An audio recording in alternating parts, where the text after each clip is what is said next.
Bayangkan, Anda tinggal di desa kecil dan suatu malam tetangga Anda tiba-tiba hilang. Esok harinya, Anda dipanggil ikut rapat dan diminta membantu membersihkan orang-orang yang katanya komunis. Anda tidak tahu apa maksudnya, tapi Anda ikut. Dan seminggu kemudian, tangan Anda berlumur darah orang yang dulu satu kampung dengan Anda. Inilah kisah kelam yang tidak pernah diajarkan di sekolah. Tentang bagaimana propaganda, emosi, dan agama dijadikan bahan bakar untuk membunuh sesama rakyat secara massal.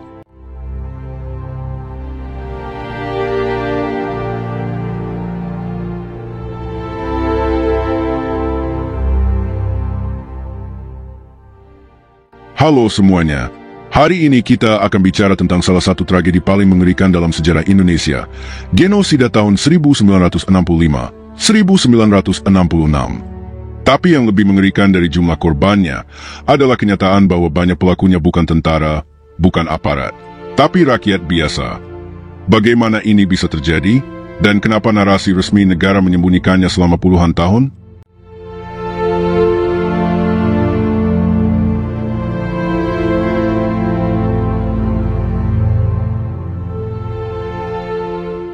Pada pertengahan Oktober 1965, hanya beberapa minggu setelah peristiwa yang dikenal sebagai Gerakan 30 September atau G30S, Indonesia memasuki salah satu fase tergelap dalam sejarahnya. Propaganda anti-komunis mulai menyebar luas, bukan hanya melalui media cetak dan radio, tapi juga lewat ceramah agama, rapat-rapat desa, bahkan bisik-bisik di pasar dan masjid. Dalam 2 minggu, narasi ini tumbuh dari ketakutan menjadi kebencian. PKI dan organisasi kiri lain dicap sebagai musuh agama, pembunuh ulama, penyiksa jenderal, hingga kelompok kafir yang dianggap halal darahnya. Narasi ini disusun dengan sangat sistematis, seolah-olah untuk menyiapkan panggung bagi sesuatu yang jauh lebih mengerikan dari sekadar perang opini. Dan benar, setelah emosi masyarakat terbangkitkan ke titik tertingginya, diwarnai dengan rasa jijik, takut, dan marah terhadap kelompok kiri, tiba saatnya untuk membumikan konsekuensi dari semua retorika itu, pembunuhan massal. Militer masuk panggung, Sarwedi dan RPK-AD. Pada minggu ketiga Oktober 1965, roda kekerasan mulai berputar lebih cepat. Pasukan RPK-AD, atau Resimen Para Komando Angkatan Darat, yang dikenal sebagai unit elit tempur, didatangkan ke Jawa Tengah. Dipimpin oleh Kolonel Sarwo Edi Wibowo, mereka tidak datang untuk melawan tentara asing atau pasukan bersenjata dalam negeri. Mereka datang untuk menyapu bersih warga sipil yang diduga atau dicurigai terlibat dengan PKI. Tak ada medan pertempuran, tak ada perlawanan bersenjata, dan tak ada proses hukum. Yang ada hanyalah daftar nama, informasi sepihak, dan dugaan samar yang berujung pada eksekusi massal. Ini bukan operasi militer dalam pengertian konvensional. Ini adalah penyisiran ideologis yang dibungkus dengan dalih penyelamatan negara. Sarwo Edi sendiri, dalam berbagai kesempatan di masa Orde Baru, mengakui peran pasukannya dalam operasi ini. Bahkan dalam wawancara dengan media dan dalam tulisan-tulisan memoir, ia menyebut bahwa pihaknya telah membasmi 3 juta orang. Angka ini masih jadi perdebatan serius, karena sensus korban yang akurat memang tak pernah dilakukan, tetapi penting dicatat bahwa pernyataan itu datang dari pelaku kunci, bukan dari pihak yang sedang mengkritik. Apapun angka pastinya, skala kekerasan ini tak terbantahkan. Laporan dari Amnesty International pada tahun 1970-an menyebutkan korban bisa mencapai 500.000 hingga lebih dari 1 juta orang. Sementara sejarawan seperti Robert Tripp atau John Rosa memperkirakan ratusan ribu nyawa melayang dalam waktu singkat. Sebagian besar dibunuh tanpa proses pengadilan. Banyak dari mereka bahkan tidak tahu mengapa ditangkap atau dituduh. Yang menarik, operasi militer ini tidak dilakukan sepenuhnya oleh tentara. RPK-AD dan komando daerah lainnya bekerja sama dengan berbagai organisasi sipil, baik yang sudah ada sebelumnya, seperti Banser, ataupun yang dibentuk secara darurat seperti Paguyuban Anti-Komunis, kelompok pemuda desa, hingga aparat sipil lokal. Peran militer di sini bukan hanya sebagai pelaku, tapi juga sebagai dirigen yang menyusun orkestra kekerasan massal, memobilisasi emosi, dan menyediakan logistik serta perlindungan hukum untuk para pelaksana lapangan. Setelah Jawa Tengah, giliran Jawa Timur. Lalu, pada Desember 1965 hingga Januari 1966, giliran Bali. Polanya hampir seragam. Ada pencatatan nama-nama simpatisan, penyisiran dari desa ke desa, penangkapan malam hari, penyiksaan, dan eksekusi massal. Banyak mayat dibuang ke sungai, lubang-lubang bekas tambang, atau dibakar. Di beberapa daerah, keluarga korban dipaksa membayar peluru jika ingin mengambil jenazah. Siapa saja korban dari kekerasan ini? Bukan elit partai atau tokoh militer PKI. Yang terbunuh kebanyakan adalah buruh tani, guru SD, tukang becak, perempuan yang aktif di organisasi Gerwani, pengurus koperasi desa, hingga pemuda desa yang pernah ikut kursus politik atau sekadar hadir dalam rapat gotong royong yang diasosiasikan dengan PKI. Banyak dari mereka buta huruf. Tak sedikit pula yang bahkan bukan anggota partai apapun, tapi hanya karena dicurigai atau dibenci oleh tetangganya, mereka jadi sasaran tuduhan. Pembantaian ini dilakukan dengan restu diam-diam dari pusat kuasaan militer yang mulai beralih ke tangan Soeharto. Dalam banyak kasus, pihak Kodam atau Korem setempat bahkan menyediakan daftar, kendaraan, dan tempat tahanan. Propaganda bahwa ini adalah perang melawan iblis komunis telah bekerja sempurna. Kekerasan dijustifikasi sebagai bentuk bela negara dan bela agama. Dan rakyat yang menjadi algojo dijanjikan pembebasan dari rasa bersalah sebab mereka dianggap sedang menjalankan tugas mulia. Membedah ilusi narasi perang saudara. Salah satu warisan paling beracun dari Orde Baru adalah mitos bahwa kekerasan tahun 1965-1966 merupakan perang saudara. Konflik horizontal yang spontan dan tak terhindarkan antara dua kekuatan ideologis di masyarakat, komunis versus anti-komunis. Narasi ini sangat efektif karena memberikan kesan bahwa negara tidak sepenuhnya bersalah dan bahwa rakyatlah yang saling membunuh karena perbedaan pilihan politik. Dengan kata lain, tanggung jawab atas ratusan ribu kematian menjadi tersebar, kabur, tanpa pelaku utama. Namun, mitos ini tidak tahan uji ketika dihadapkan pada data, kesaksian, dan kajian sejarah yang lebih jujur. Sejak tahun 1990-an, ketika dokumen-dokumen dibuka dan para penyintas mulai bersuara, kita tahu bahwa narasi perang saudara itu adalah konstruksi politik, bukan realitas sosial. Faktanya, hampir tidak ada konflik bersenjata antara masyarakat sipil pendukung PKI dan kelompok masyarakat lainnya sebelum operasi militer dimulai. Tak ditemukan bukti adanya kelompok massa kiri yang melakukan kekerasan terorganisir terhadap masyarakat sebelum atau sesudah 30 September 1965. Yang terjadi justru sebaliknya, kekerasan sistematis dan satu arah terhadap warga sipil yang dituduh kiri. Jika ini adalah perang, maka ia adalah perang sepihak dari negara terhadap sebagian rakyatnya. Untuk meyakinkan publik bahwa pembantaian itu perlu, Orde Baru membingkai situasi sebagai ancaman besar terhadap kelangsungan bangsa dan agama. Narasi yang dibangun adalah bahwa PKI telah mengancam sendi moral masyarakat dan harus dimusnahkan sebelum mereka menghancurkan negara. Dalam logika ini, kekerasan dibingkai sebagai tindakan darurat, seolah-olah lebih baik mereka yang membunuh daripada dibunuh. Padahal, tidak ada data yang mendukung bahwa PKI merencanakan pembantaian massal terhadap rakyat. Tak ada instruksi partai yang menyuruhkan perang terhadap kelompok agama, dan bahkan pasca 30 September 1965, tidak ada aksi balasan bersenjata dari kelompok kiri. Sebaliknya, negara melalui militer justru yang secara sistematis mengorkestrasi operasi balas dendam, melibatkan satuan elit seperti RPKAD, dan membentuk jejaring sipil bersenjata yang diarahkan untuk menghabisi siapa saja yang terindikasi kiri. Hal ini diperkuat oleh kampanye propaganda masif lewat media, selebaran, khutbah, hingga film. Dengan begitu, masyarakat tidak hanya disuguhi alasan untuk membenci, tapi juga diarahkan untuk ikut serta dalam kekerasan dengan perasaan dibenarkan. Ini bukan ledakan konflik, tapi rekayasa konflik.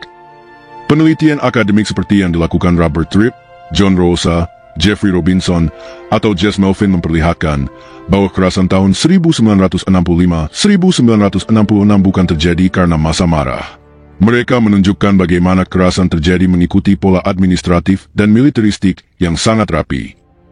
Misalnya, eksekusi di banyak wilayah dilakukan setelah adanya koordinasi antara militer lokal, Kodim, Korem, pemerintah daerah, dan tokoh masyarakat. Di Aceh, Bali, dan Jawa Timur, kekerasan terjadi setelah perintah dari pejabat militer pusat. Banyak penangkapan dilakukan berdasarkan daftar nama yang dibuat dan disortir secara resmi. Artinya, negara bukan sekadar membiarkan rakyat saling bunuh, tetapi menginisiasi, mengarahkan, bahkan memfasilitasi pembantaian tersebut. Negara adalah pelaku aktif, bukan wasit pasif dalam kekacauan. Narasi perang saudara sangat penting bagi rezim militer karena dua hal. Pertama, ia membenarkan penggunaan kekuatan negara dalam skala besar. Kedua, ia membelokkan tanggung jawab kekerasan ke rakyat sendiri. Ini strategi politik klasik, pecah belah dan lempar batu sembunyi tangan. Dengan menggambarkan kekerasan sebagai akibat dari kemarahan rakyat, negara mencuci tangan. Ini juga memudahkan kontrol terhadap penyintas, Mereka tidak hanya disalahkan karena dianggap kalah, tapi juga diasingkan karena dianggap telah memicu konflik. Akibatnya, keluarga korban tidak hanya menderita secara fisik, tapi juga dibungkam secara sosial dan psikologis selama puluhan tahun. Sudah saatnya kita berhenti menerima narasi lama tanpa berpikir ulang. Kekerasan tahun 1965 bukan perang saudara. Ia adalah kejahatan politik dan pelanggaran HAM yang dilakukan secara sistematis oleh negara terhadap sebagian rakyatnya. Dengan membongkar mitos ini, kita membuka jalan untuk memahami sejarah secara lebih adil, bukan untuk menyebar kebencian, tapi untuk merawat kejujuran kolektif dan menolak terulangnya kekerasan di masa depan. Lubang Buaya dan Dongeng Sundal. Dari semua elemen propaganda pas G30S, kisah seputar Lubang Buaya mungkin adalah yang paling brutal dan manipulatif. Ia bukan hanya narasi tentang kekejaman musuh politik, tapi juga dirancang untuk mengaduk emosi paling dasar manusia, jijik, takut, dan marah, terutama terhadap perempuan. Disinilah Gerwani, atau Gerakan Wanita Indonesia, dijadikan sasaran utama demonisasi. Perempuan-perempuan yang selama ini aktif dalam advokasi buruh tani, pendidikan rakyat, dan isu emansipasi, tiba-tiba disulap menjadi penyiksa jenderal dan wanita jalang yang menari-nari di atas tubuh korban. Cerita yang terus diulang-ulang ini menyebut mereka mengiris-iris ala kelamin jenderal, menari setengah telanjang, bahkan memperkosa. Namun semua itu adalah dongeng yang dibangun dengan sengaja, bukan kebenaran yang terungkap dari bukti. Kebenaran ilmiah tak pernah diajak bicara. Hasil otopsi dari Rumah Sakit Angkatan Darat sendiri, yang dilakukan tak lama setelah jenazah para jenderal ditemukan, menyatakan bahwa tidak ada bekas penyiksaan berat seperti yang diklaim. Luka-luka yang ada sebagian besar diakibatkan oleh tembakan, bukan mutilasi atau penyiksaan seksual. Tapi hasil visum ini dikubur dalam diam, sementara narasi horor tetap disebar melalui media massa, film, buku pelajaran, hingga mulut para guru dan ustaz. Narasi ini sangat efektif karena memadukan dua sumber emosi sosial yang kuat, nasionalisme dan moralitas agama. Kaum kiri, terutama perempuan, digambarkan bukan hanya sebagai pemberontak, tapi juga biadab dan jabu. Di tengah masyarakat yang sangat memegang teguh nilai-nilai kesopanan dan kesucian perempuan, citra Gerwani sebagai perempuan Sundal menjadi alat yang sangat kuat untuk membenarkan kekerasan terhadap mereka. Apa yang terjadi kemudian adalah penghilangan rasa bersalah secara kolektif. Jika lawan politik bukan sekadar musuh, tapi juga iblis, maka membunuhnya bukanlah kejahatan. Justru sebaliknya, ia menjadi bentuk pengabdian demi negara, demi agama, demi akhlak. Kekerasan yang dilakukan terhadap perempuan kiri tidak hanya dibiarkan, tapi didorong. Mereka diperkosa, dihina, dibakar hidup-hidup, dikubur dalam keadaan hamil, dan semua itu terjadi dalam suasana di mana pelaku merasa tidak sedang melanggar hukum, karena mereka membersihkan masyarakat dari setan. Inilah keberhasilan propaganda. Ia menghapus batas antara kekerasan dan kebaikan, antara pembunuhan dan pengabdian, sehingga orang bisa menyakiti sesama tanpa rasa berdosa, bahkan dengan bangga dan sambil berdoa. Gerwani menjadi sasaran bukan hanya karena mereka bagian dari gerakan kiri, tapi juga karena mereka perempuan yang berani bersuara. Mereka menantang sistem patriarki, menyuarakan hak-hak perempuan desa, mendobrak norma-norma pasif dalam peran domestik. Maka pembunuhan terhadap mereka bukan hanya soal politik, tapi juga pembalasan terhadap gerakan emansipasi itu sendiri. Dengan menciptakan dongeng bahwa Gerwani adalah wanita liar, narasi ini sekaligus mengirim pesan pada perempuan Indonesia lainnya, jangan terlalu lantang, jangan terlalu aktif, jangan macam-macam. Jika tidak, Anda akan menerima nasib yang sama. Kisah Lubang Buaya harus dibaca ulang bukan sebagai sejarah, tapi sebagai teater propaganda. Ia adalah karya fiksi berdarah yang dipakai untuk membenarkan genosida, memobilisasi kebencian, dan menghancurkan gerakan perempuan. Tugas kita hari ini bukan hanya mengungkap bahwa kisah itu palsu, tetapi juga mengembalikan martabat para korban yang selama puluhan tahun dikubur dalam stigma, aib, dan kebisuan. Mengingat mereka bukan hanya urusan sejarah, tapi juga soal keadilan, dan soal siapa yang punya kuasa untuk menentukan siapa yang disebut manusia dan siapa yang pantas dibunuh. Emosi yang dimanfaatkan, rakyat yang diperalat. Dari seluruh tragedi tahun 1965, 1966, mungkin yang paling menyayat adalah bagaimana rakyat dijadikan alat pembunuh terhadap sesamanya. Kekerasan tidak selalu dilakukan oleh tentara berseragam atau aparat resmi negara.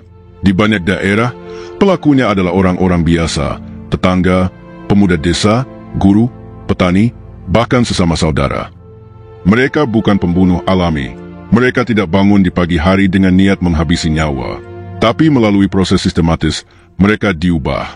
Emosi mereka dibakar secara perlahan dan konsisten, lewat khutbah-khutbah di masjid, siaran radio, selebaran, pidato pejabat, hingga cerita-cerita horor tentang kejaman PKI. Semuanya menyampaikan pesan yang sama, jika tidak bertindak sekarang, kalian akan dibantai oleh mereka. Ketakutan dan kemarahan dipelihara dalam dosis yang tepat. Propaganda membuat rakyat percaya bahwa apa yang akan mereka lakukan bukan kejahatan, tetapi kewajiban moral dan agama. Kata-kata seperti kafir, pengkhianat, dan musuh bangsa menjadi legitimasi yang meniadakan kemanusiaan korban. Mereka tidak lagi dilihat sebagai manusia, melainkan sebagai ancaman abstrak yang harus disingkirkan. Rakyat tidak bertindak atas inisiatif sendiri. Kekerasan itu diorganisir dan diarahkan. Di banyak tempat, militer atau aparat lokal secara aktif memberi daftar nama, menyediakan truk untuk angkutan tahanan, dan bahkan menunjuk lokasi eksekusi. Organisasi sipil seperti Banser, Pemuda Pancasila, atau kelompok pemuda lokal diberi semacam lampu hijau untuk bertindak dengan jaminan tidak akan ditindak hukum. Di beberapa daerah, pembunuhan dilakukan secara terbuka. Ada yang disaksikan oleh massa, ada yang dijadikan tontonan. Bahkan ada pula yang menjadikannya ajang pembuktian loyalitas. Siapa yang paling keras terhadap komunis akan dianggap paling nasionalis, paling religius, paling bersih. Ironisnya, banyak dari para pelaku tidak tahu siapa yang mereka bunuh. Mereka hanya menjalankan perintah, menuruti nama dalam daftar, atau mengikuti arus massa. Tak sedikit yang kemudian menyesal, terutama ketika menyadari bahwa korban mereka adalah tetangga yang setiap hari menyapa di warung atau guru anak-anak mereka di sekolah. Setelah gelombang pembunuhan selesai, negara tidak memberi ruang untuk memulihkan luka. Tidak ada pengakuan resmi, tidak ada pertanggungjawaban, tidak ada pendidikan ulang sejarah. Yang ada hanyalah diam. Para pelaku dibiarkan kembali ke kehidupan sehari-hari, dengan beban moral yang tak bisa mereka ceritakan. Para penyintas dan keluarganya dipaksa bungkam, dicap sebagai ekstapo, diawasi, didiskriminasi, dan terus-menerus disalahkan. Inilah yang disebut oleh ilmuwan politik Benedict Anderson sebagai bentuk kekerasan yang menghancurkan ingatan. Masyarakat tidak hanya dipaksa mengalami kekerasan, tetapi juga dipaksa untuk tidak mengingat bahwa itu pernah terjadi. Maka tak heran, hingga hari ini, banyak dari generasi muda Indonesia tidak pernah tahu apa yang sebenarnya terjadi pada tahun 1965. Mereka hanya mengenal versi yang disusun oleh Orde Baru, versi yang menyembunyikan kenyataan bahwa rakyat telah dijadikan alat pembantaian oleh negara. Rakyat bukan satu-satunya pelaku, tapi mereka adalah bagian penting dari skenario kekerasan yang dirancang dari atas. Maka penyembuhan sejarah bukan hanya soal mengadili elit politik atau membuka arsip negara, tapi juga soal menghadirkan ruang untuk mengakui dan memahami bagaimana rakyat dijebak untuk saling menghancurkan. Banyak orang yang sebenarnya ingin bicara, tapi takut. Banyak yang ingin meminta maaf, tapi tidak tahu kepada siapa. Sejarah yang dibungkam membuat luka-luka itu tak terbuka, mengendap dalam relasi sosial yang membisu. Mengangkat kenyataan ini ke permukaan bukan untuk menyalahkan satu sama lain, tapi untuk membebaskan semua pihak dari beban diam yang menyesakkan. Rakyat Indonesia berhak mengetahui bahwa mereka pernah diperalat, dibohongi, dan diarahkan untuk menjadi pelaksana kekerasan yang mereka sendiri tidak sepenuhnya mengerti. Mereka berhak mendapatkan sejarah yang jujur agar bisa menjadi subjek sejarah, bukan sekadar pion dalam permainan kekuasaan. Jika kita ingin hidup dalam masyarakat yang adil dan beradab, kita harus berani mengakui bahwa darah yang tumpah waktu itu bukan semata-mata karena ideologi, tapi karena emosi rakyat dijadikan bahan bakar oleh penguasa yang menginginkan legitimasi melalui darah. Mengapa harus diingat? Sejarah ini tidak boleh kita lupakan, bukan untuk membangkitkan luka, tapi untuk mencegah luka serupa terjadi lagi. Propaganda yang menghasut, demonisasi kelompok, penggunaan agama untuk melegitimasi kekerasan. Semua itu adalah pola lama yang bisa muncul dalam wajah baru jika kita lengah. Menulis dan mengingat kembali tahun 1965 adalah bentuk perlawanan terhadap lupaan yang disengaja. Sebab sejarah bukan hanya soal masa lalu, tapi soal bagaimana kita memilih masa depan. Jika kamu merasa video ini penting, jangan lupa klik like dan subscribe. Tulis pendapatmu di kolom komentar. Apakah kamu pernah mendengar cerita dari keluargamu tentang tahun 1965? Dan yang paling penting, sebarkan, karena banyak orang Indonesia yang belum pernah tahu cerita sebenarnya.